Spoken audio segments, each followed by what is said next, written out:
Shalom. Oke. Hari ini kita akan belajar. Sebetulnya saya ingin nyambung yang kemarin. Yang saya katakan bahwa cara mendapatkan iman yang besar. Yang saya katakan ada dua hal. Personal trust.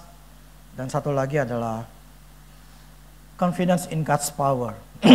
Jadi iman besar itu tergantung dua hal. Percaya kepada diri sendiri dan percaya kepada Tuhan. Dan sebetulnya itu ada masing-masing. Percaya diri sendiri itu bagaimana. Terus percaya kepada Tuhan itu seperti apa. Ada penjelasannya, tapi saya nggak pengen mau bahas itu. Tapi saya mendapatkan hal yang lain. Jadi sehingga saya ingin bicara ini. Yaitu masalah kemurahan Tuhan. Jadi gini, kita seharusnya bisa mengerti apa itu kemurahan Tuhan, bahkan menarik, bahkan menikmati kemurahan Tuhan. Tapi ini sifatnya tetap ya, namanya benih. Bukan sekali kita ngomong, kita dapat buahnya. Ya, firman Tuhan tetap sifatnya itu benih. Jadi gini. Kemurahan itu artinya orang murah hati gitu ya. Itu artinya orang yang suka memberi gitu. Suka menolong. Nah itu artinya namanya murah hati atau kemurahan. Nah, kalau kita bicara tentang Allah, yang namanya kemurahan adalah sikap daripada Allah yang selalu suka memberi atau dia penuh dengan kasih sayang, suka menolong, suka berbuat baik. Nah itu artinya namanya kemurahan Allah. Nah, kita akan belajar masalah kemurahan Allah ini. Dan kalau kita mengerti, seharusnya kita bisa praktekin setiap hari. Gini, Daud adalah salah satu contoh, ada beberapa contoh, 3 contoh sebetulnya. Salah satu Daud. Daud ketika firman Allah katakan gini, dia tuh dijadikan sebagai orang yang berkenan di hati Allah, orang yang berkenan di dalam sudut pandang Allah gitu.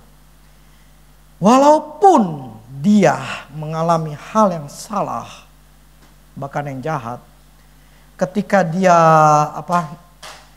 dengan cara yang licik, dia pengen ngambil Batsyeba dengan cara membunuh dengan cara yang halus, ya disuruh suami daripada si Batsyeba ini untuk perang di bagian depan. Akhirnya mati. Sebelumnya dia berzina dulu dengan Batsyeba. Dia pengen ambil Batsyeba karena dia punya power sebagai seorang raja. Dia setting lah sampai dia mati suaminya. Nah, sekalipun si Daud ini mengalami atau hidup pernah melakukan kesalahan, melakukan dosa, tetapi dia tidak fokus kepada masalah dosanya. Dia tetap memandang Tuhan. Sehingga Tuhan tetap tertuju kepada Tuhan. Akhirnya Tuhan tetap mengatakan dia sebagai orang yang berkenan kepada Allah. Coba Kisah 13 ayat 22.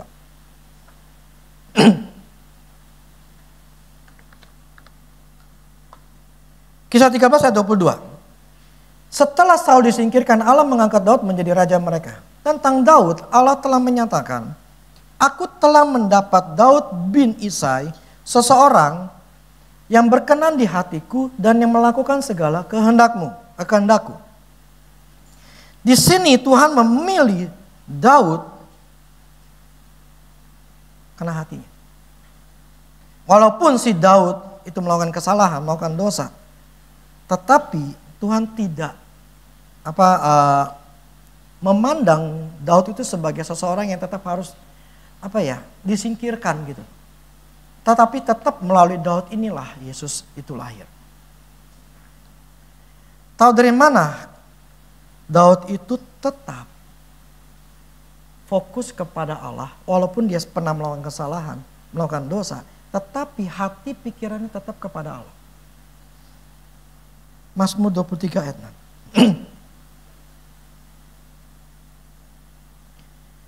Mazmur 23 ayat 6 katakan begini.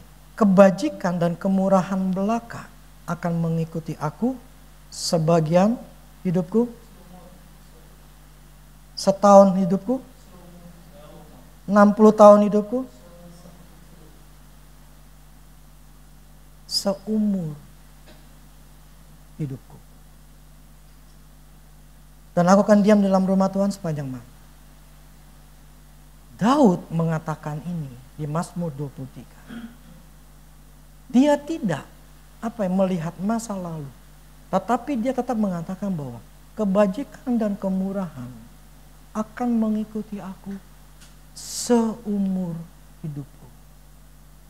Bukan waktu dulu, bukan ketika aku sedang baik, tetapi dikatakan seumur hidupnya. Artinya Daud tetap mempunyai sebuah keyakinan. Seumur hidup gua, kebajikan itu kebaikan ya. Kemurahan Tuhan tetap ngikutin aku. Akhirnya efeknya apa? Mazmur 89 ayat 21-23. Akibat Daud mempercayai bahwa kemurahan Tuhan tetap mengikuti dia. Aku telah mendapat Daud hambaku. Ini Tuhan yang ngomong. Aku telah mengurapinya dengan minyakku yang kudus. Maka tanganku tetap dengan dia. Bahkan lenganku meneguhkan dia. Musuh tidak akan menyergapnya. Dan orang curang tidak akan menindasnya. Inilah kemurahan Tuhan yang diberikan kepada Daud. Akibatnya. Daud tetap mempercayai kemurahan Tuhan. Dia tidak peduli apa yang dia pernah lakukan, namanya manusia. Jadi gini, akibat Daud yang tetap mempercayai bahwa kemurahan itu selalu ngikutinya seumur hidupnya. Itu adalah sebuah iman percaya kepada Allah. Apapun yang pernah aku lakukan, Allah mengampuni aku, tetapi namanya kemurahan tetap akan mengikuti aku. Jadi tidak akan pernah habis namanya kebaikan atau kemurahan dari Tuhan itu terhadap diriku. Makanya dia katakan, Tuhan mengatakan akibatnya musuh tidak akan menyergap dia. Jadi tidak ada namanya musuh bisa menyerang dia atau menindas dia gitu loh. Karena apa? Karena dia mempercayai kemurahan Allah ada dalam dirinya yang membuat musuh siapapun juga tidak akan bisa. Ini Tuhan yang ngomong. Kenapa? Karena Daud ngomong dulu. Maka Daud bicara kemurahan akan mengikuti aku. Tuhan ngelihat mulutnya, hatinya mempercayai dia. Jadi ketika ada serangan, Tuhan akan menghalau. Jadi ada sebab dan akibat. Tuhan kenapa menjaga Daud? Karena sebabnya apa? Karena imannya Daud. Nangkap ya? Yang kedua, Ruth dan Naomi. Ya. Melalui Ruth lah akhirnya emang Yesus lahir dari keturunannya. Ruth itu pada waktu itu sangat dengan Naomi. Naomi ini adalah mertuanya. Itu sangat miskin dan karena kemiskinan yang apa? Pokoknya kelaparan pada masa itu yang sangat parah. Akhirnya dia balik ke Israel. Nah, itu pun ketika karena saking miskinnya, dia harus ngumpulin yang namanya gandum yang jatuh. Jadi pada waktu zaman dulu ketika itu gandum jatuh, itu adat istiadat atau perjanjiannya bahwa nggak boleh diambil. Jadi ketika dibawa, dibopong itu kan namanya kalau kita bayangin ya anggap padi gitu ya. Itu kan bulir-bulir ada yang jatuh gitu. Nah itu jatuh nggak boleh diambil. Aturan mainnya begitu. Jadi setiap yang jatuh orang miskin boleh ngambil. Gitu jatuh-jatuh. Nah si Ruth ini sama Naomi termasuk orang miskin. Jadi ketika si orang lagi ngangkat gitu ya, jatuh dipungutin lah. Pernah nggak ngelihat di pasar induk Cipinang atau pasar induk yang beras jatuh gitu ya? Kan waktu dicolok terus ada kadang-kadang ada yang jatuh, itu ada orang yang ngumpulin. Nah kurang lebih kayak begitu. Nah saking susahnya, saking miskin. Tapi kemurahan Tuhanlah Boas ketika ngelihat si Rutni ini, ada namanya belas kasihan, ada kemurahan yang muncul, yang timbul dari si Boas. Akhirnya dia ngomong kepada anak buahnya, siapa dia, bla bla segala macam. Akhirnya si Boas ngomong, ya udah, sekarang pada waktu engkau lagi ngangkut itu gandum, sengajain. Misalnya pada waktu ngangkut, yang namanya gandum kan masih gampang dipegangnya, zrek gitu ya, jatuhin aja. Zrek, jatuhin aja. Akhirnya si Rut dan Naomi ngeliat gitu kan dia dapatnya banyak. Nah akhirnya dapat banyak, ya mereka lebih baik hidupnya. Sampai akhir satu hari ya Boas itu jadi naksir sama si Rut ini. Nah selama krisis itu Tuhan memberikan kemurahan. Sehingga Rut akhirnya diangkat menjadi istrinya. Sama Boas ya. Nah, kemurahan Allah pada waktu masa krisis itu terjadi di Rut dan Naomi. Akhirnya mereka berubah. Kemudian contoh juga Yusuf. Yusuf, kita tahu bahwa ceritanya bagaimana dia dibuang sama saudara-saudaranya gitu kan, sampai akhirnya sekalipun udah berhasil kemudian dituduh memperkosa gitu kan. Akhirnya dibuang lagi di penjara gitu ya. Nah setiap apapun yang dialami, semuanya namanya kemurahan Tuhan selalu ada.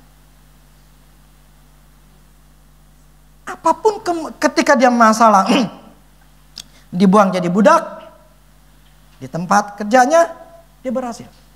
Jadi asisten. Nah akibat jadi asisten, ya sama istri bosnya difitnah, dibilang memperkosa, dibuanglah ke penjara. Di penjara kemurahan Tuhan tetap ada. Akhirnya si Yusuf ini keluar dan akhirnya kemurahan itulah membawa dia menjadi kaki tangan daripada Firaun. Nah, maksudnya gini, dari contoh-contoh Alkitab, kemurahan Tuhan itu ada di dalam setiap aspek. Orang itu dalam cobaan lah, di dalam tantangan, dalam krisis lah, dalam keadaan susah, masa sukar, kesulitan duit gitu ya. Contoh seperti si Rut tadi kan kesulitan duit. Nah, daripada kita stres tertekan, kenapa kita nggak memilih mempunyai cara berpikir kemurahan Allah? Daripada kita memikirkan kita susah, kenapa kita tidak menciptakan kemurahan ilahi itu ada di kita?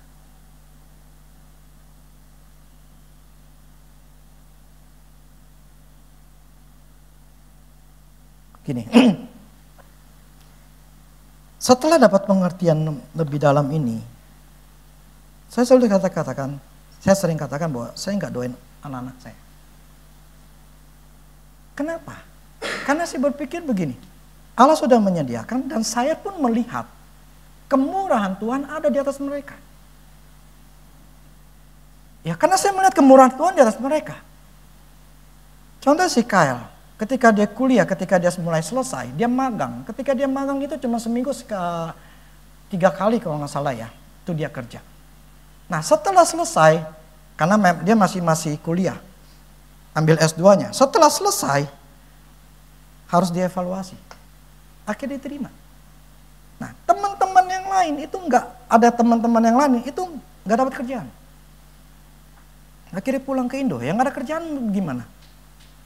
Pulang ke Indo. Demikian juga Manuel. Ketika dia mulai selesai, dia cari kerjaan, langsung dapat. Bukankah itu kemurahan?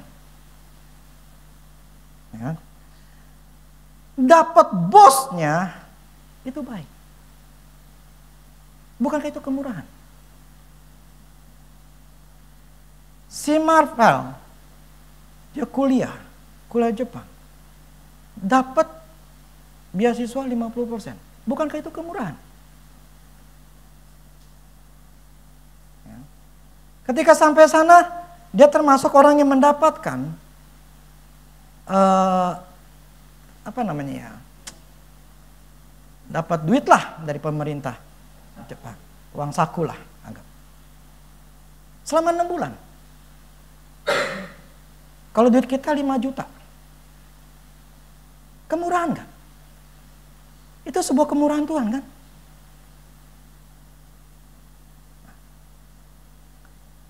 Kalau bukan Tuhan yang kerja, kalau bukan awalnya saya katakan kemurahan itu adalah satu sikap dari Tuhan untuk suka memberi, suka menolong.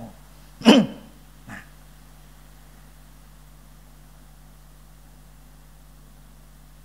Dor. Gini. Ada seorang hamba Tuhan cerita. Ada seseorang minta didoain. Ini seorang pengusaha sukses, orang masih muda gitu ya. Dia pengen dapat sebuah kerjaan, entah itu orderan atau apa gitu ya. Kurang jelas. Tapi prinsipnya dia minta doain supaya dia mendapatkan sebuah pekerjaan yang sangat ketika dia dapat itu bisa booming dia. Jadi dia butuh itu, maka dia minta didoain. Nah, seperti saya katakan gini. Mau 1000 kali doain juga percuma. Kalau kita nggak punya iman. Kalau kita nggak berubah. Hamba Tuhan ini ngomong begini. Sekarang katakan gini. Katakan setiap hari. Ngomong kepada dirimu sendiri. Kemurahan Tuhan ada dalam hidupku. Tidak peduli bagaimanapun keadaannya, pokoknya nyatakan keyakinan bahwa saya memiliki kemurahan Tuhan. Ketika saya akan bekerja atau ketika saya mendapatkan atau mengajukan pekerjaan, saya akan diperoleh kemurahan dari Allah yang membuat saya bisa mendapatkan kerjaan itu. Gitu. Saya mendapatkan kemurahan Tuhan yang menjadikan perusahaan itu memperkerjakan saya. Kemurahan Tuhan itu membuat saya berada di tengah-tengah dari kelompok dari perusahaan itu. Ya. Istilahnya dia mendapatkan tengah-tengah kayak orang tuh menjadi pusat. Gitu ya. Kemurahan Tuhanlah menyebabkan aku ini bersinar di antara yang lain. Jadi nyatakan itu, jadi hamba Tuhan ini ngomongin kira-kira kurang lebih seperti itu. Ngomongin kemurahan Tuhan itu terjadi dalam hidup saya. Ngomongin kemurahan itu. Bahwa saya akan mendapat kemurahan Tuhan itu membukakan pintu buat saya. Untuk saya bisa mendapatkan pekerjaan ini. Kemurahan Tuhan yang membuat saya menjadi di tengah-tengah mereka. Kemurahan Tuhan ini membuat saya bersinar di antara yang lain.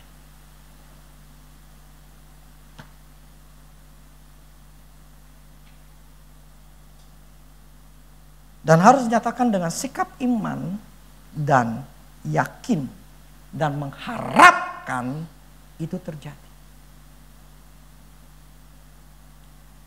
Akhirnya beberapa bulan kemudian hamba Tuhan ini ketemu sama pemuda ini.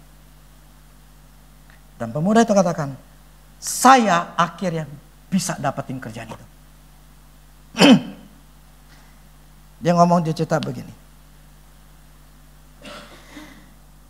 Ketika saya menghadap dewan pengurus perusahaan itu gitu ya. Berarti nggak cuma satu orang ya, beberapa orang.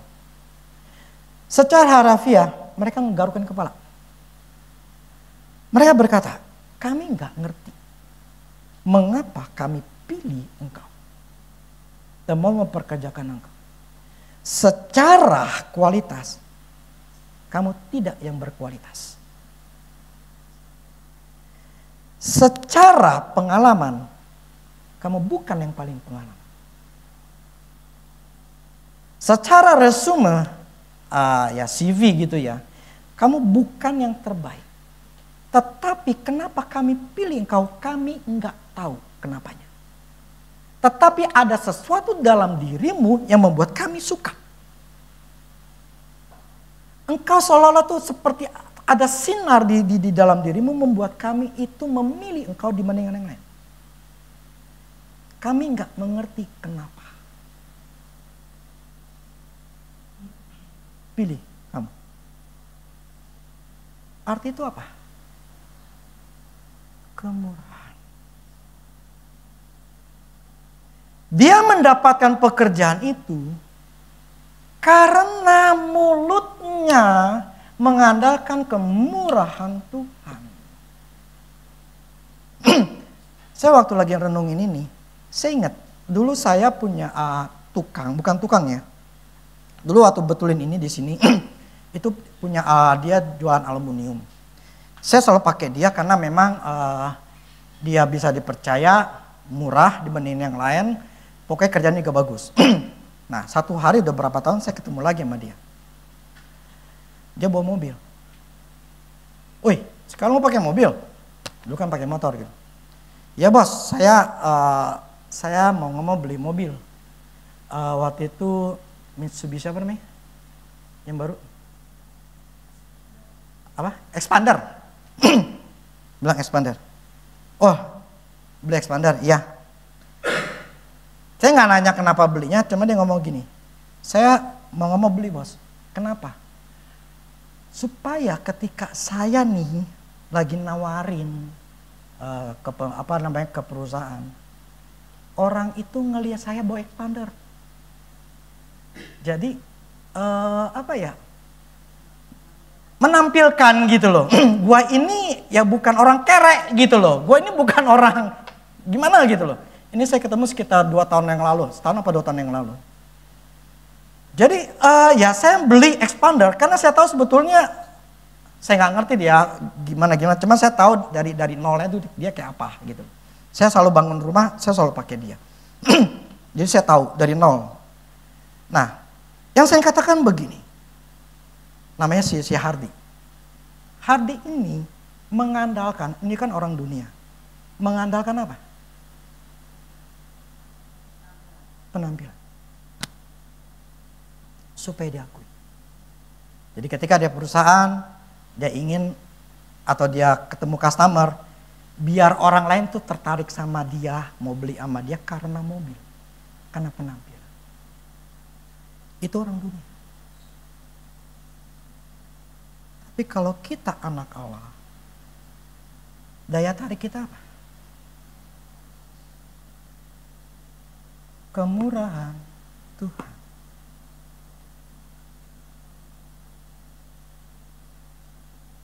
Bukan penampilan kita, bukan karena mobil kita, bukan karena baju kita, bukan karena apa-apa. Tapi karena kemurahan Tuhan yang mengikutiku seumur hidup.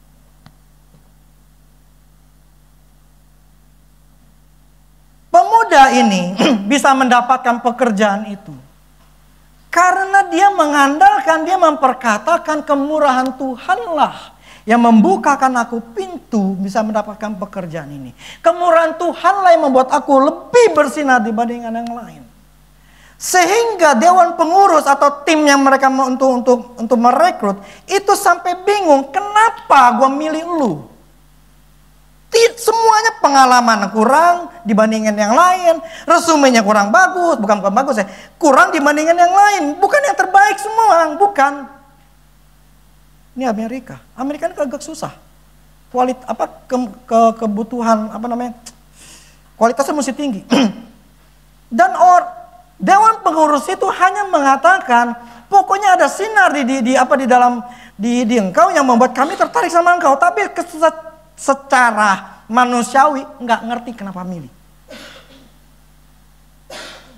Yang saya ingin katakan gini loh, kemurahan Tuhan akan terjadi dalam hidup kita kalau kita mempercayai, memperkatakan terus menerus sebagai benih untuk kita selalu mengatakannya setiap hari. Akibat ini akhirnya saya sekarang sama istri saya tiap pagi doain anak. Saya kira saya nggak ada anak. Atau doain kita sekeluarga. Nggak ada yang tangan. Saya mengatakan begini. Coba buka dulu dah Amsal 18 ayat 21.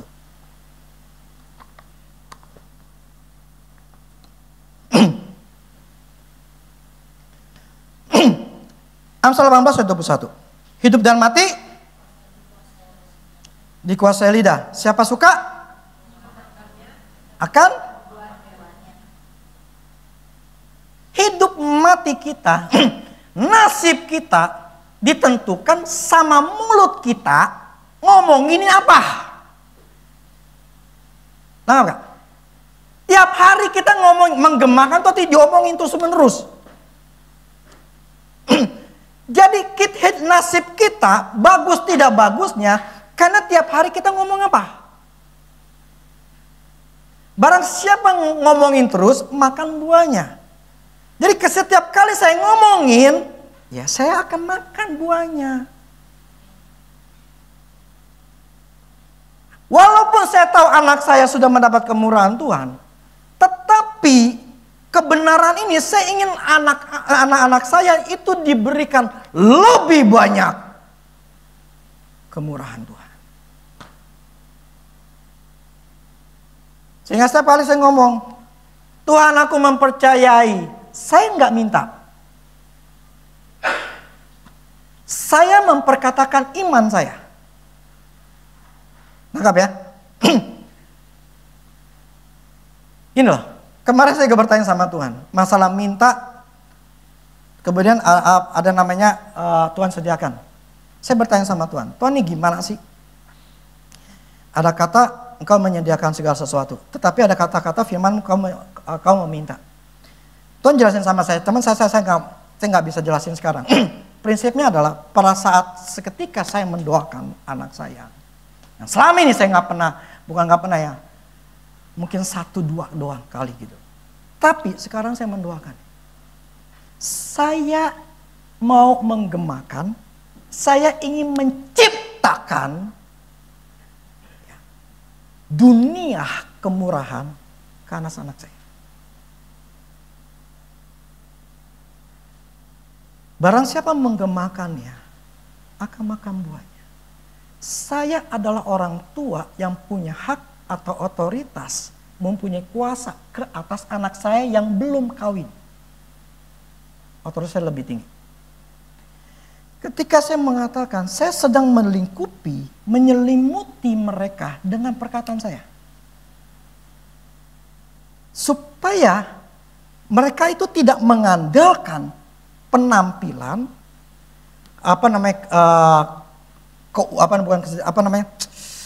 pendidikan, tetapi mereka mendapatkan itu karena kemurahan Tuhan.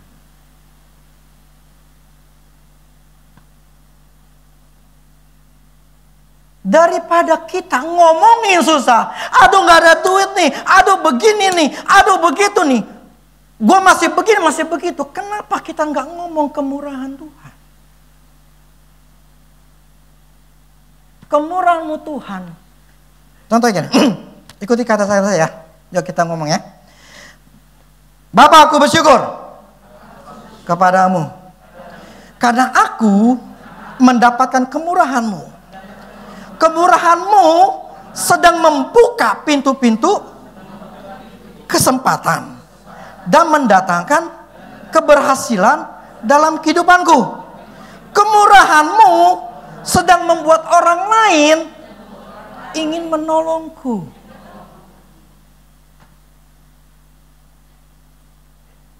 Amin.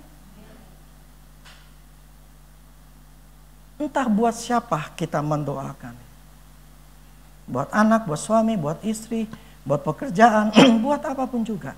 Jadi andalkan perkataan firman Tuhan, bukan mengandalkan bajumu, penampilanmu. Andalkan firman. Amin. Jadi ketika kita kerja, Tuhan, aku percaya akan kemurahan-Mu Tuhan, membuat itu perusahaan, pilih saya. Untuk perusahaan itu Tuhan, kemurahan-Mu membuat perusahaan itu jadinya order ke saya. Biar kemurahan-Mu Tuhan membuka bagi saya pintu-pintu kesempatan untuk saya bisa menghasilkan uang. Tapi ingat, orang ini pun bukan langsung dapat, pemuda ini. Ada sebuah proses, ada sebuah keyakinan yang harus kita omongin walaupun fakta masih belum. Yang saya maksud gini, penuhi diri kita, penuhi anak kita dengan sebuah aura kemurahan Tuhan.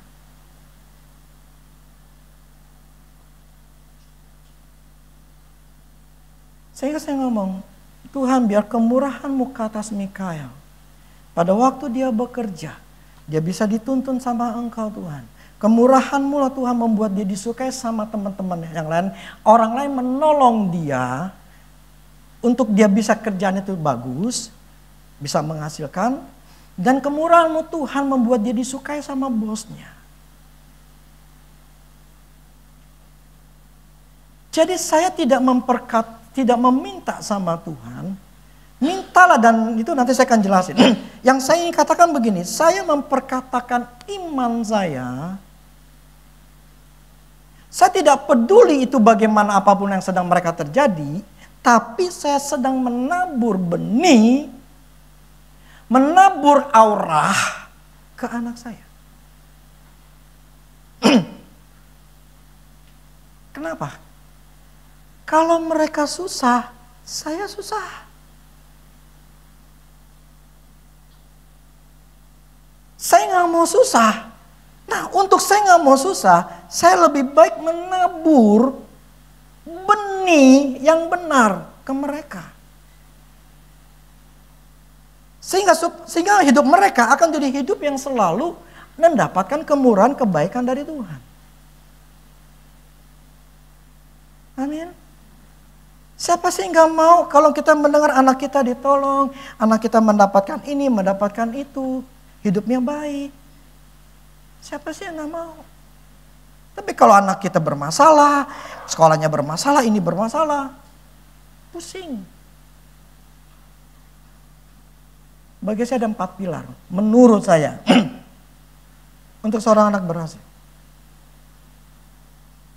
Ini saya coba renungkan. Saya cuma hanya singkat aja. Yang pertama, pendidikan. Seperti kaki meja. 4. Yang bagus itu 4. Pendidikan atau pengetahuan. Gak ada yang namanya orang berhasil tanpa pendidikan, tanpa pengetahuan. Dia harus punya pengetahuan dulu. Kedua, yang namanya ngerti kebenaran firman Tuhan. Tanpa firman Tuhan, kita adalah orang-orang yang mempercayai Allah. Semua harus sesuai dengan kebenaran firman Tuhan. Firman Tuhan. Yang ketiga, karakter. Sifat karakter. Enggak punya karakter yang bagus. Ya. Karakter jelek, hidupnya jelek. Karakter bagus, hidupnya bagus. Yang keempat, hidup di dalam firman Tuhan.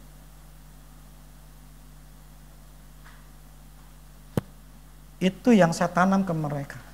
Kenapa? Karena saya nggak mau susah.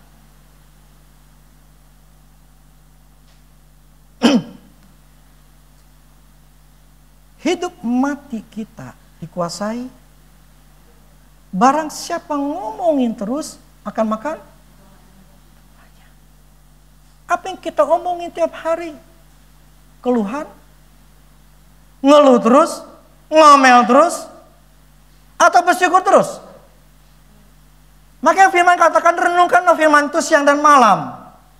Artinya apa? Otak kita hanya firman-firman, memperkatakan firman.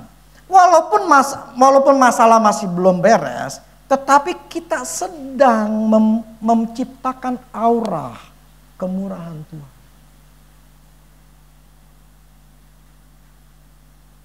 Amin. Ngomonglah setiap hari. Kemurahan Tuhanlah pada hari ini, pagi ini Tuhan, aku percaya kemurahan-Mu Tuhan melingkupi aku. Kemurahan-Mu Tuhan membuat aku kerja itu mudah. Kemurahan-Mu Tuhan membukakan pintu-pintu untuk aku bisa menghasilkan uang. Kemurahan-Mu Tuhan membuat aku baik, aku sehat. Kemurahan-Mu Tuhan membuat aku bisa berbaikan. Kemurahan-Mu Tuhan aku bisa bermain segala macam. Barang siapa menggemakan, terjadi.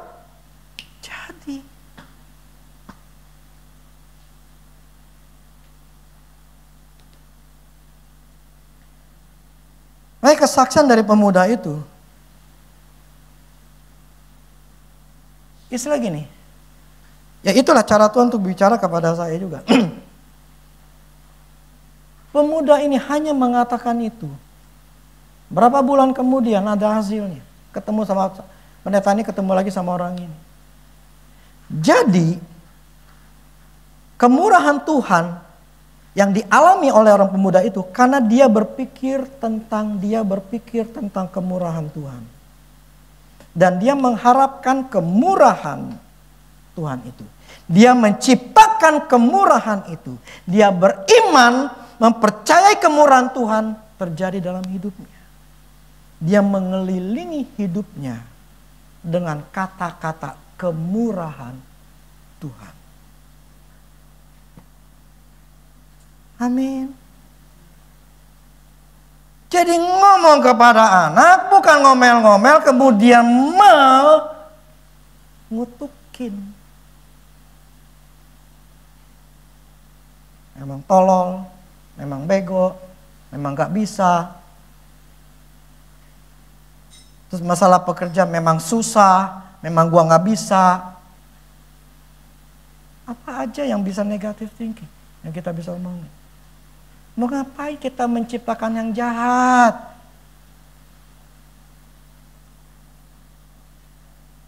Mari kita ciptakan aura positif. Auranya Tuhan dalam hidup kita. Di anak-anak kita, di kerjaan kita. Walaupun memang belum beres masalahnya. Tidak masalah. Yang penting kita tuh sedang, kayak orang tuh, kita lagi nyerang pekerjaan setan itu dengan apa? Kemurahan Tuhan. Semakin kita memperkatakan kemurahan Tuhan, semakin kita mempercayai, maka kemurahan Tuhan pun semakin besar.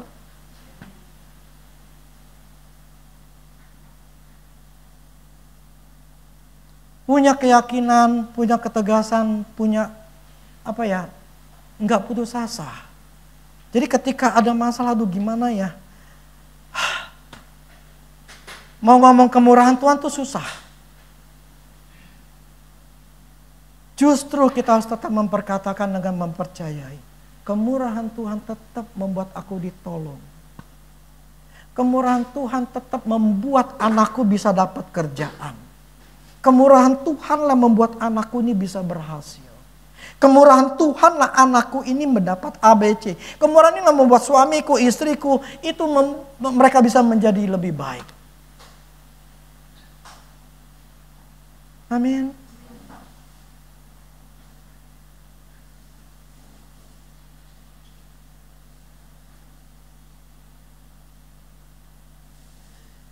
Jadi bergantunglah kepada Tuhan. Ya. Jangan bergantung dengan apapun dalam dunia ini. Jadi jangan andalkan sesuatu yang ada dalam dunia. Tapi andalkan Tuhan, andalkan kemurahan Tuhan, belas kasihan Tuhan, andalkan kasih karunia Tuhan buat hidup kita. Susah, memang susah. Setan akan bilang kita susah. Mana buktinya, faktanya apa? Saya akui nggak mudah. Tetapi yang maksud gini, lebih baik kita bicara untuk bisa mempertahankan iman kita dengan kondisi apapun juga. Supaya kemurahan itu menjadi tetap bisa kita alamin. Amin. Mulai hari ini, mulailah memperkatakan. Kalau sekarang nih boleh doain anak, tapi bukan menjadi pengemis. Beda. Tetapi yang kita doakan anak adalah kemurahan, kita mempercayai kemurahan Tuhan. Amin. Bukan minta Tuhan berkati anakku, kagak. Kita bisa ngomong, Tuhan, aku memberkati anakku.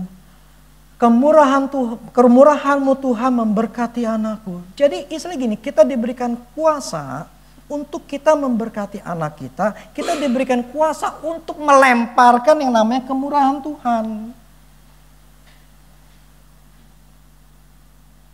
Bukan kita ngomongin kesusahan anak kita.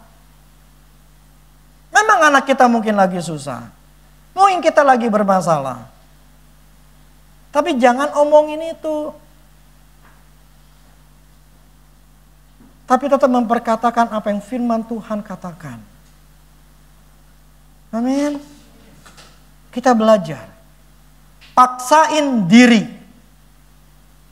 Kalau kondisi memang tidak enak, tapi paksain diri. Perkatakan. Jadi kita harus mengandalkan prinsipnya begini. Hidup mati nasib kita nih gara-gara mulut kita gitu loh. Barang siapa yang ngomongin terus, itu yang terjadi. Jadi kalau kita ngomongin terus, anak gua ini akan diberikan kemurahan. Anak gua akan ditolong oleh banyak orang sehingga dia bisa menjadi berhasil. Saya ini akan ditolong sama Tuhan. Kemurahan Tuhan ada dalam diri saya membuat orang lain suka sama saya. Orang itu jadi ambilan order saya gitu loh. Dia mau sama saya gitu loh. Jadi kita menciptakan apa ya, mulut kita, nasib kita dengan mulut kita gitu loh. Kalau belum ada buahnya, memang buahnya kan masih butuh proses. Tetapi harus diomongin gitu loh. Kita ngomongin terus yang benar. Akhirnya kita makan buahnya, kita dapat. Amin. Kita dapat. Tapi proses, ingat ya, ini benih juga namanya. Tapi itu lebih baik kita mengatakan sesuatu yang sesuai firman Tuhan supaya kita menggemakannya, kita dapat. Jadi kita ngomongin terus yang dapat. Ya hari ini gue bisa profit. Ya hari ini gue bisa ngerti. Gue bisa dapat orderan. Ya aku percaya orderan itu akan dapat. Ya aku percaya ini akan bisa kejual. Karena kemurahan-Mu Tuhan. Lah karena kita ngomong-ngomong gitu ya, jadi. Kalau kita ngomong, aduh ini susah nih, nggak dapat nih, ini kondisi keuangan lagi jelek nih. Ntar gimana? Apa gue bisa dapat? Ya nggak dapat. Lah dia ngomonginnya begitu.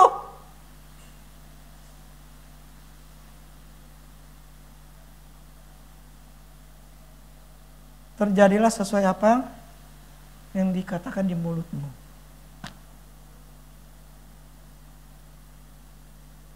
Ini susah, nggak mudah. Konsistensi yang dibutuhkan. Saya berusaha untuk konsisten, untuk doain sekeluarga. Terus terang, memang saya biasanya enggak. Tapi karena kebenaran ini, kebajikan dan kemurahan mengikutiku.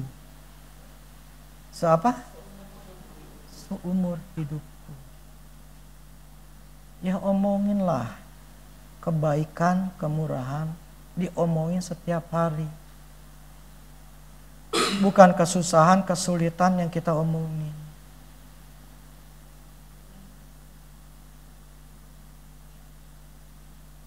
Amin. Jadi ingatin aja diri kita setiap hari. Pemuda ini di Sulam Pendeta itu tiap pagi dan sampai malam. Kau tutup pagi, buka pagi, bicara kemurahan untuk pekerjaan. Malamnya kau tutup juga dengan kemurahan. Dan hasil akhirnya dia dapat kerjaan itu. Dan berhasil. Cuma apa? Mulut.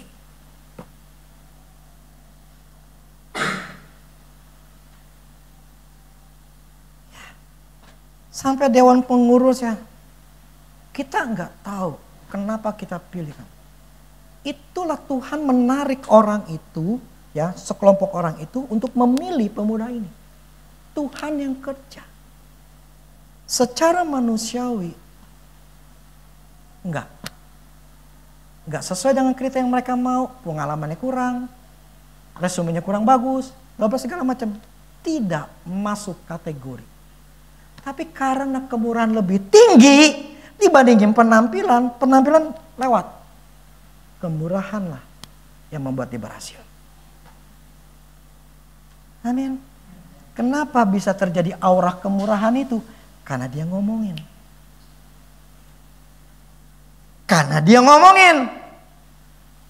Akibat karena dia ngomongin, aura dia, nih dari ujung rambut sampai ujung kaki, auranya itu sinar Tuhan. Itulah yang saya lakukan di anak saya sekarang. Saya doain anak saya. Tujuan apa? Dari ujung rambut sampai ujung kaki, terangnya Allah ada dalam diri dia. Karena saya punya otoritas, saya ngomongin ke anak saya. Tiga-tiganya. Supaya itu kemuliaan Tuhan, kemurahan Tuhan tuh benar-benar diselimutin. Ngerti gak diselimutin? Dibungkus. Sehingga dia itu dapat kemurahan. Entah ditolong orang lain lah. Contoh gini, kalau kita nih, kalau naik ke mall, kan rame ya, susah. Pernah gak ngomong sama malaikat atau sama Tuhan? Saya selalu ngomong, malaikat, cariin satu parkir. Dapat.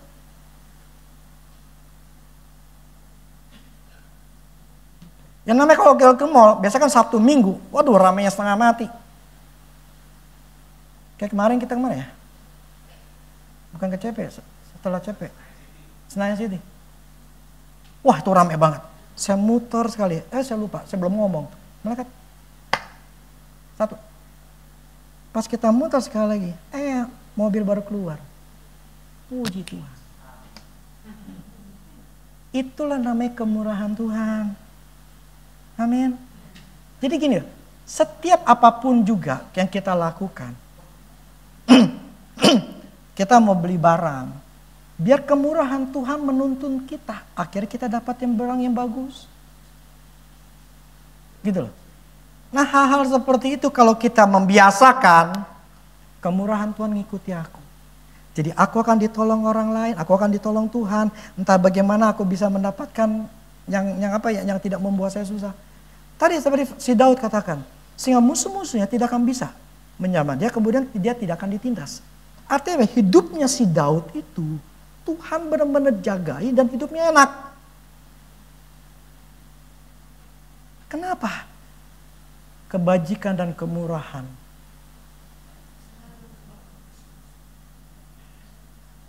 Itulah faktanya kenapa Daud berkenan di hadapan Tuhan.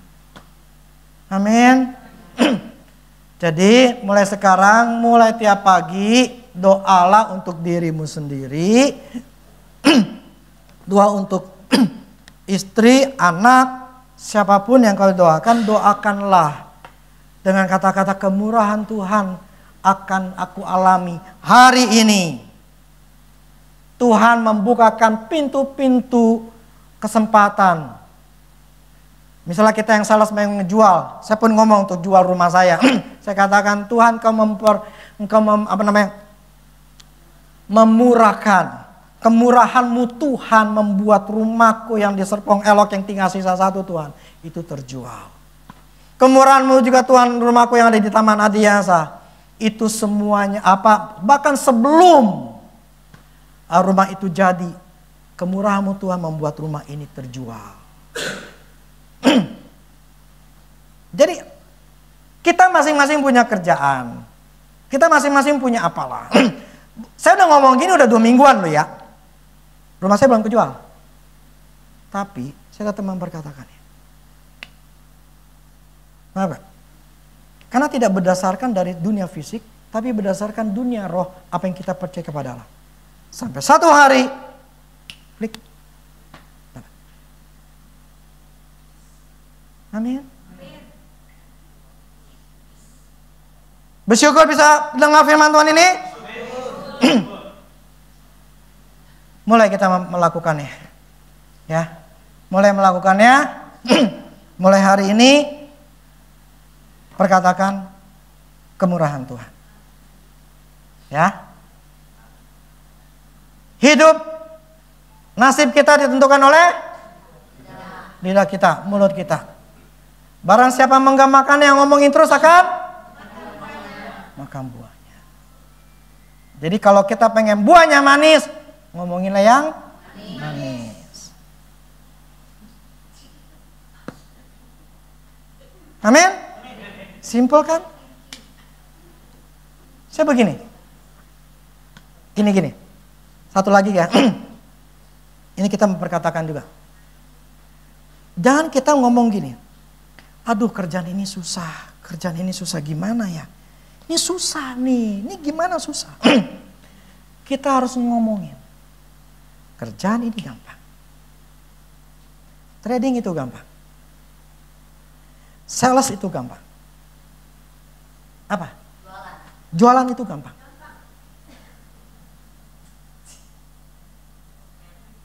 Ngerti ya? Kalau kita ngomong susah, ya susah. Tapi kalau kita ngomong gampang, ya gampang. Terjadilah sesuai apa yang kita ucapkan atau kita inginin. Oke, kita belajar sama-sama. Kita harus merubah paradigma kita harus merubah mulut kita. Jadi jangan kata-kata yang susah yang kita omongin. Mulai kita memperkatakan kata-kata yang benar, yang positif. Amin.